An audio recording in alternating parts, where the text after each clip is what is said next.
Paano ba tayo mapapansin ng algorithm? Kailangan pa bang i-memorize yan? Siyempre, kailangan magiging active tayo kay Meta.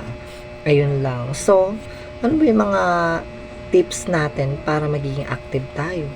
Siyempre, kung gusto mo maging active, kailangan active ka sa pagla-live. Yan, number 1 talaga yan. Active ka pa sa paggawa ng mga video, mga reels, mga long videos. Kailangan consistent ka doon. And then, makikipag-engage ka sa mga kapwa natin content creator. Yan lang po yan, guys. Kasi, kailangan mag-likes tayo, mag-comment, manood tayo ng mga videos nila. So, kailangan tapusin muna natin yung mga videos nila.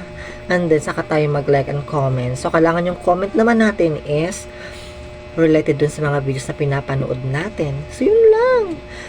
For sure, hindi talaga mamumula yung mga dashboard natin. Kailangan, kasi yun guys, para